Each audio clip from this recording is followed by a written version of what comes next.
जय जय श्री नमः पार्वती पदय हर हर महादेव। नमः पार्वती पदय हर हर महादेव।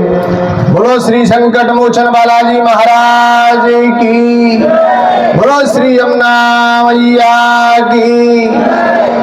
बोलिए काली मैया की। श्री सीता श्री सीता श्री सीता श्री सीता श्री सीता श्री सीता श्री सीता। जोर से बोलो, राम बोलने में भी संकट आ रहा है क्या? श्री सीता श्री सीता श्री सीता। इतनी जोर से बोलो कि बालाजी महाराज अगर नए का ध्यान में हो तो वो जग जाए तुरंत, क्योंकि राम के नाम से बालाजी तुरंत खड़े होते हैं। हनुमान जी की जय बोलोगे, बालाजी की जय बोलोगे तो नहीं सुनेंगे, और राम का नाम अगर बालाजी सुनेंगे तो तत्काल खड़े हो जाते हैं। श्री सीता श्री सीता श्री सीता श्री सीता श्री सीता। आप लोगों से, आप कितने लोगों, आपसे ज्यादा मेरी आवाज आ रही है? आ रही है नहीं आ रही है?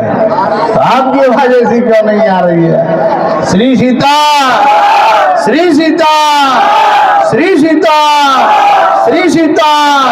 बोलो स्थलेश्वर धाम की, बालाजी महाराज की, यमुना मैया की, काली मैया की, शनिदेव भगवान की, नर्मदेश्वर भगवान की।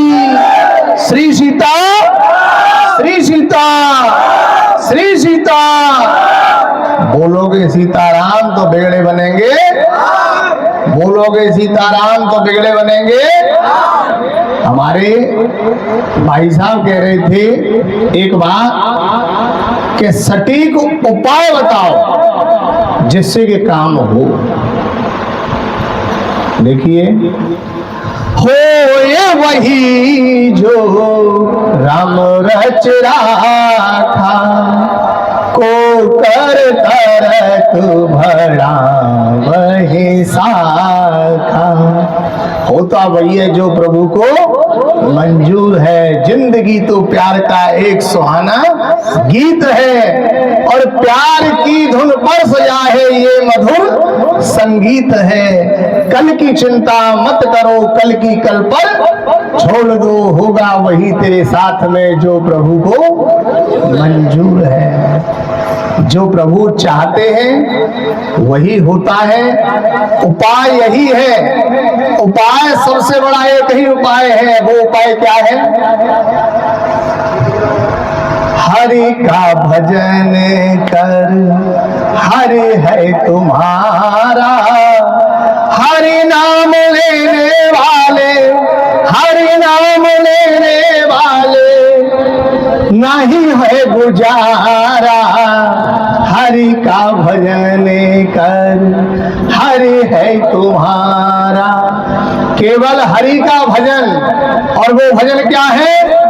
वो भजन ये है, निर्मल मन जन सो मोहे पावा, मोहे कपट छल छिद्र न भावा। सबसे पहले भगवान के यहाँ बैठने से पहले निर्मल मन होना चाहिए। जैसे जल पवित्र होता है, आप पवित्र जल को पीते हो कि नहीं पीते हो? देख ले तो इसमें कीड़ा है तो फेंक दो, मक्खी गिर गई फेंक दो, इसमें दुर्गंध आ रही है फेंक दो। शुद्ध को पीते हो। आरओ का आजकल तो हेडपंप वाला भी बंद कर दिया लोगों ने, पता नहीं, कहते हैं घुटनों में दर्द होता है। एक जगह में बैठा था, बोल रही थी माता जी, बोली सब घोटू का पानी थे मेरे खराब है, सब घोटू या पानी से ही खराब है गए।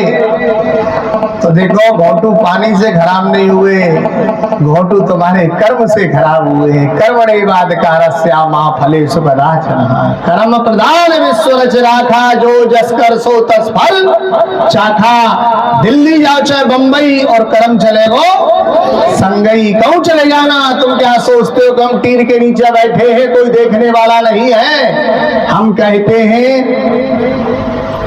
एक वीडियो देख रहा था मैं 2 दिन पहले, बोला ऊपर वाला देख रहा है, वो एक अनाज की चोरी कर रहा था, तो उससे बोला एक जना वाली ऐसा काम मत कर, ऊपर वाला देख रहा है। तो वाली अच्छा क्या ऊपर वाला देख रहा है? हाँ। तो 2 जने दौड़ करके गए, उसे एक त्रिपाल ले आए और उसके ऊपर त्रिपाल लगाने लगे। और ये क्या कर रहा है? ऊपर वाला नहीं देखेगा, ऊपर वाला अब नहीं देखेगा।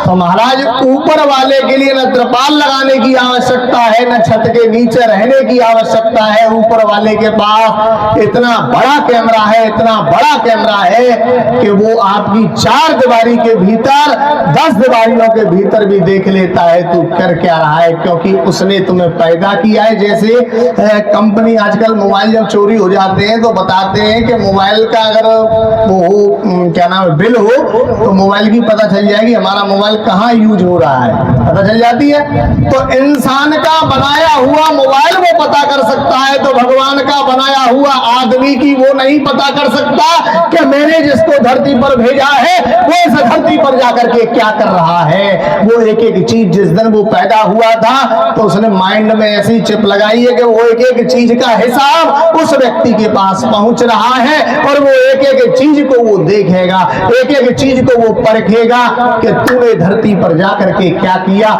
एक एक चीज का वो हिसाब लेगा। चाहे सिलेंडर से गैस 1 किलो निकाल लो, चाहे उसमें बढ़ा दो, कितनी भी बेईमानी कर लो, कुछ भी कर लो, और वो बात सब सामने आएगी। आज नहीं कल, कल नहीं परसों, एक न एक दिन बात जरूर खुलेगी। ये सच्चाई है। अब एक बात बताइए, एक व्यक्ति कहते हैं कल वृंदावन में एक बहुत बड़ा हादसा हुआ। कल हमारे वृंदावन में बहुत बड़ा हादसा हुआ जिसमें कि एक ही परिवार के और नाव में और यमुना भ्रमण कर रहे थे, और यमुना मैया में स्टीमर में बैठ करके अपना कीर्तन भजन गा रहे थे, और स्टीमर बोट मतलब पलट गई। और पलटने के बाद में महाराज उसमें बड़ा कई लोगों की तो उसमें बॉडियां तक अभी मिली नहीं है, उसमें कई लोगों की बॉडियां तक नहीं मिली। अब बताइए, आए थे हर भजन को रोटन लगे कपास, आए थे भगवान के दर्शन करने के लिए। अब लोग कहे कि अरे बताओ, हम तो भगवान के मंदिर गए थे और हमारे साथ ऐसा हो गया, भगवान ने ऐसा भी किया, अब किसी जगह पर बताओ कितना बड़ा उन लोगों को ठेस पहुंचेगी। पर यह भी सच है कि भगवान ने अपने धाम में बुला करके, मरना तो उनका तय था, जो जन्मा है सो मरेगा, ये कन्फर्म तय है, पर वो उनके घर मृत्यु नहीं लिखी थी, वृंदावन के ठाकुर जी के धाम में उनकी मृत्यु लिखी थी। ठाकुर जी के धाम में उनकी मृत्यु लिखी हुई थी, और ठाकुर जी के धाम में हुई, पर कष्ट इसलिए है कि परिवार बिगड़ गया, ये सच है। पर ये देखिए कि उनके जाना था, मौत कभी भी टीबी का, कैंसर का, किडनी का, एक्सीडेंट का, लीवर का, कोई भी बहाना लेकर के व्यक्ति की मौत होती है। मरना है, जन्मा है, उसे मरना है, कन्फर्मता है, और जिस दिन तक भगवान ने सांस भेजी है उतने समय तक वो रहेगा। अब उसे मरना है, पर वैसे ये था कि वृंदावन धाम में ठाकुर जी के चरणों में उनकी मृत्यु हुई, वृंदावन धाम में, और वो भी भगवान श्री कृष्ण की पत्नी के गोद में, चरणों में, माता कालंद्री के चरणों में, और उनका शरीर पूरा हुआ। जैसे कि रावण, और आपने राम और रावण के बारे में खूब सुना है, तो ये बताइए, रावण और राम, या तो अगर धरती पर पाप अगर करना है तो इतने पाप करिए कि भगवान को स्वयं तुम्हें मारने के लिए आना पड़े। छोटी मोटी चोरी वोरी से काम नहीं चलने वाला जी। अगर करनी है तो फिर बड़ी डकैती करो, और इतनी बड़ी करो कि भगवान स्वयं तुम्हें मारने आए। किसी दूसरे के थप्पड़ों से मत पिटो, पिटना है तो भगवान की लातों से पिटो, सीधे भगवान के थप्पड़ों से पिटो, और या फिर बिल्कुल भी मत करिए, ईमानदार रहो, जो भगवान के बन करके रहो। तो रावण ने इतनी तपस्या करी, इतनी तपस्या करी, इतनी तपस्या करी कि भगवान के सिंहासन, जिस समय पर रावण भजन करता था उस समय पर भगवान का स्वयं सिंहासन हिलता था। जिस समय साधना भी है, रावण, आप लोग सोचें कि रावण धरती पर, एक बात बताएं, रावण कोई विद्वान ना कोई हुआ है और ना कोई होगा, ये कन्फर्म है, ना तो कोई हुआ है और ना कोई होगा।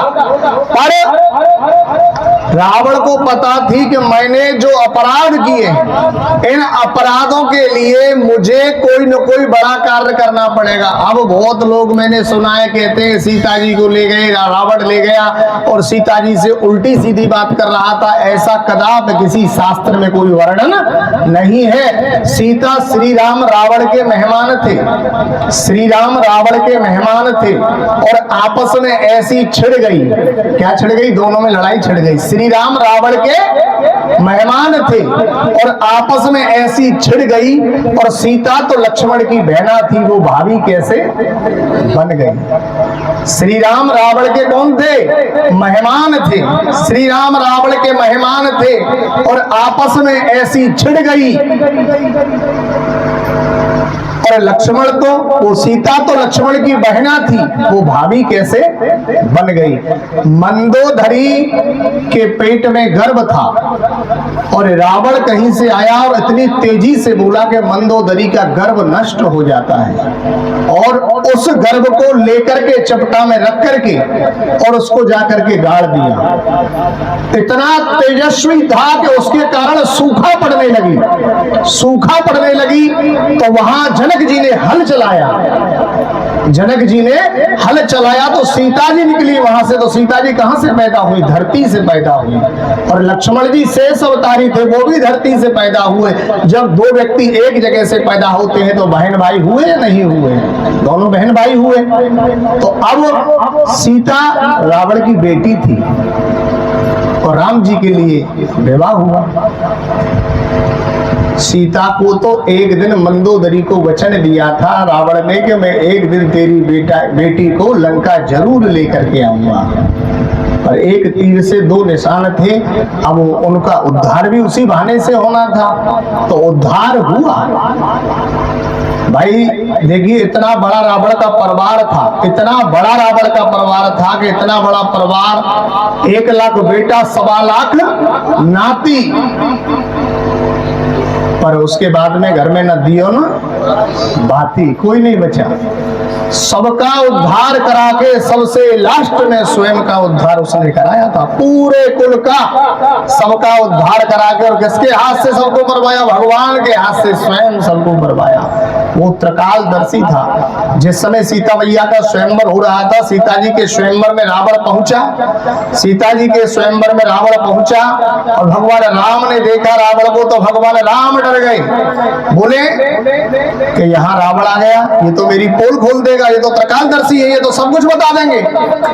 तो जैसे ही रावण ने राम को देखा तो बोले, सुन राम, तेरी दाही भुजा पर पिता मरण वनवास लिखा। सुन राम, तेरी दाही भुजा पर पिता मरण वनवास लिखा। सुन राम, तेरी बाही भुजा पर लंका पति का नाश लिखा। वो तो त्रिकालदर्शी था, उसको सब कुछ पता थी कि तू दाही भुजा से सीधे हाथ से तो तीर चलाएगा तो मेरा नाश होगा, और इधर तू जाएगा तो पिताजी, तेरे पिता का शरीर पूरा होगा और तुझे वनवास की प्राप्ति होगी।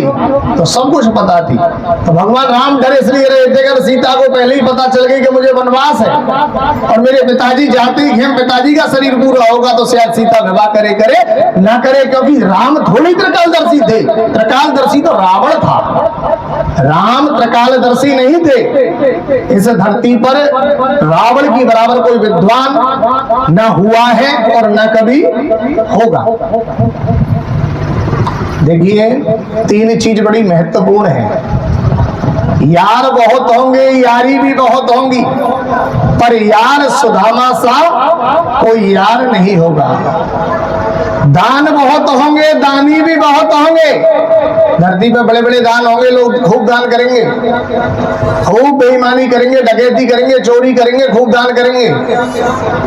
क्या बात, जो पैसा 1 नंबर में है या भगवान के आगे खूब लुटाएंगे, भगवान के मंदिर बनाएंगे, तीर्थालय बनाएंगे, पूजा करेंगे, घंटियारी हलाएंगे खूब।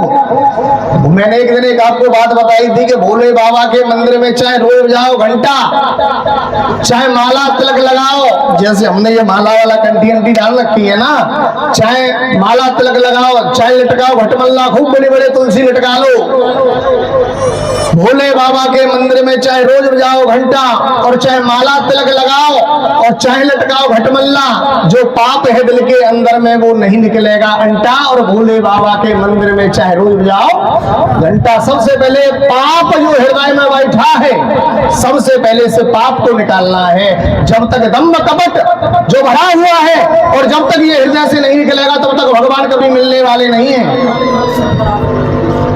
चाहे भोले बाबा के मंदिर में रोज बजाओ घंटा, चाहे माला तिलक लगाओ, चाहे लटकाओ घटमल्ला, जो पाप है दिल के अंदर में वो नहीं निकलेगा अंटा। और चाहे काशी करो पढ़ाई, चाहे लाख करो चतुराई, चाहे काशी करो पढ़ाई, चाहे लाख करो चतुराई, चाहे घोट के पी लो पूरी गीता, यानी गीता है भलऊ पानी में धर के और पूरी घोट लियो और पूरी चाहे पी जइयो।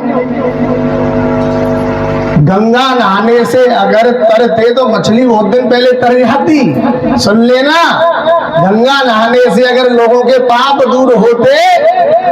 गंगा क्या है? गंगा एक वो चीज है कि जहां आप जाकर के शपथ ले सकते हैं कि मैं गंगा में खड़े होकर के, इस पवित्र में खड़ा होकर के, गंगा मां में खड़ा होकर के शपथ लेता हूं कि मैं आज से ये काम नहीं करूंगा। गंगा तुम्हारे पाप नहीं धोती है, गंगा तुम्हें संस्कार देती है। गंगा तुम्हें पाप करने से डराती है कि गंगा नहानी पड़ेगी। तो गंगा गैया मार के और गंगा नहाओ। तुम क्या सोच रहे हो कि गैया मारने को पाप खत्म? ऐसा नहीं है। तो चाहे काशी करो पढ़ाई, चाहे लाख करो चतुराई, चाहे घोट के पी लो गीता और चाहे खाओ रोज पपीता। भोले बाबा के मंदिर में चाहे रोज बजाओ घंटा। तो इसलिए कहने का अभिप्राय यह है कि भगवान की कितनी भी सेवा पूजा कर लो, सबसे पहले जो हृदय है, ये मन है, इसको पहले पवित्र करिए। आप भगवान के मंदिर में आए हो, माइंड आपका घूम रहा है दिल्ली और चंडीगढ़, कुछ नहीं मिलेगा।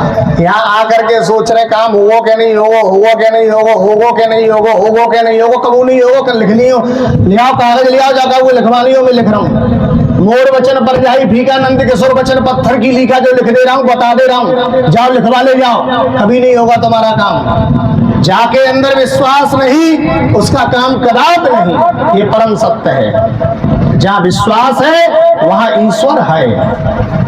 भगवान ने स्वयं कहा है, निर्मल मन जन सो मोह पावा, मोह कपट छल छिद्र न भावा। भगवान के यहाँ एक बात बताइएगा, क्षण मात्र भगवान के दर्शन करने से एक व्यक्ति का कल्याण हो जाता है और एक व्यक्ति लाखों दिन मंदिर में जाके आरती हलाता है तब भी काम नहीं होता। बोलो ये क्या चक्कर है? क्यों? कि एक आदमी ने यहाँ से भगवान को माना और एक आदमी ने यहाँ से भगवान को माना। फर्क केवल यही है, दूसरा कोई फर्क नहीं है। तो भगवान को यहाँ से मानना है, इस जगह से, इस जगह से, इस हृदय से, और जिसने इस हृदय से भगवान को माना है उसके ऊपर बहुत बड़ी भगवान की कृपा है।